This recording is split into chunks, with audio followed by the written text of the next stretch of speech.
Good morning, everyone. Guten Morgen zusammen. Good afternoon to everybody that's joining us this morning, this afternoon from Asia Pacific and from the Middle East. And welcome to Global Sustainability Days, day number 3. We've already had 2 amazing days. Today is, unfortunately, the last day of our Global Sustainability Days, but we're fresh and we have a coffee. Hopefully, you got your coffee too. Either your morning coffee or your afternoon coffee, definitely a coffee kick that you'll need for a couple of or a number of very exciting presentations that we have this morning, Martin, don't we? Absolutely. And I got to say, you look just amazing. Just amazing. A little bit different. I'm not sure what you're talking about. Why do I look different? What happened? What is what it happened? about? Tell us. What is it about the fact that I'm wearing today that's different than day 1 and day 2? You're 100% SDG today, right? I am. I'm aligned to the Sustainable Development Goals. So why am I wearing a tracksuit? There are a couple of reasons for that. I'll get to some of that later on during the program. Today we're talking about impact and sustainable development goals. So I thought, what better way to actually highlight the funding gap to actually meet to meet UN's very ambitious 2030 agenda than to actually wear a sustainable, this is a tracksuit, a sweatsuit that was made from recycled and organic cotton and that has the SDG logo on the front. And Martin, I've got your back. I have all of the SDGs on my back in case it's a little cheat sheet. Can you turn around? Just briefly. Hold on, I'm going to try to see. Can you get a shot of that? Yeah, we can see it. Yes. Fantastic. So I've got your back in case during the presentations today we need sort of to check what's Sustainable Development Goal number 4 or number 5. You can always take a look at my back and we'll do it. But there's another small reason why I'm also wearing sweatpants today, and that's of course for all of you out there today, for all of our clients, for all of our partners, for all of our employees as well that are joining us. Many of you have been working from home during lockdowns and during this very unprecedented environment that we've been in, and I've got to say, during Teams calls, during Skype calls, both with clients as well as with colleagues, it's been great to see how everyone's worn also sweatpants, sort of democratizing a little bit. We don't always have to wear a tie, right? Absolutely. In order to appear professional. So this is also for all of you out there. Thank you so much for joining us today and accompanying us on this journey. I love it. And I got to say, I'm a little bit jealous. We'll just make this casual Thursday. It might feel like Friday, but it's not Friday today? It's not Friday, but we can still be casual, and it's still an important message. We'll talk about SDGs today again, but let's recap just a little bit. Let's talk about what happened the previous 2 days, because we've covered so many topics already. Yes. We had as you said, a very exciting day 1 and day 2. It seems already like a couple of days ago, right? We started on Tuesday with day 1 with a message from the top, so high-level commitment from Tobias Spross, our CEO, and Deborah Zirkov, our Global Head of Investments, who talked about both our history and heritage as well as where do we want to go as an organization going forward when it comes to sustainability. We want to really make sure that we're ahead of the curve and that we are continuing to innovate jointly with our clients, so hand in hand with our clients, to develop products that are both producing financial as well as social and environmental and governance alpha.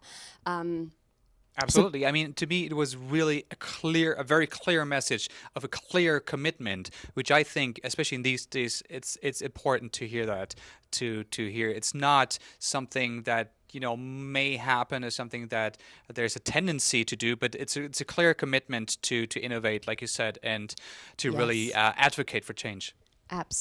Absolutely, and As I said on Tuesday as well when we spoke, for Tobias and Deborah, given that we haven't been able to have client meetings in person for such a long time, this was also a really good platform for them to talk directly to our clients, because that's also as well that what we're missing in a work from home type of an environment. So really give a message to our clients and to our partners what we want to do.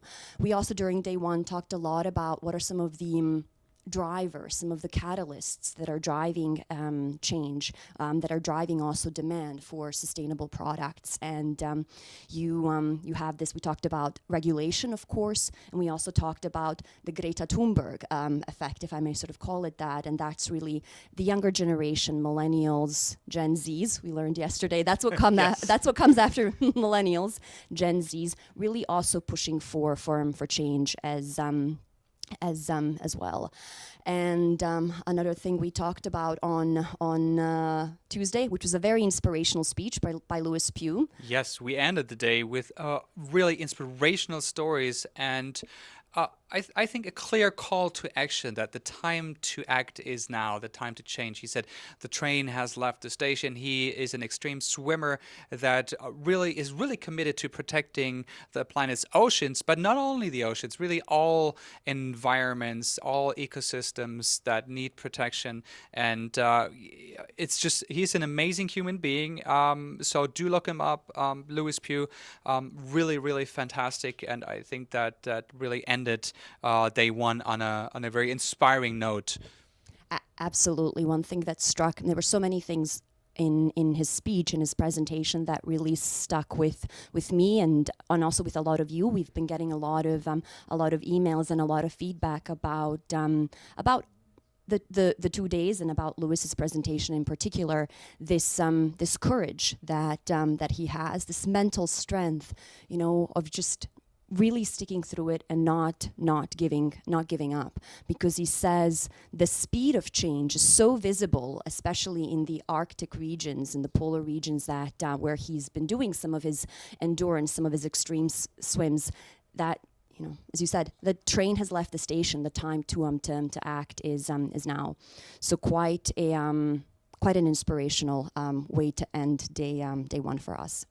And then we went into day two, really interesting because we talked a lot about climate engagement with outcome, which is what I think really is something that matters. I mean, really talked about active stewardship, company engagement, and proxy voting, all these things that really will make a difference, once we have them in place. And it's a process, yes, but, focusing on outcome is important here.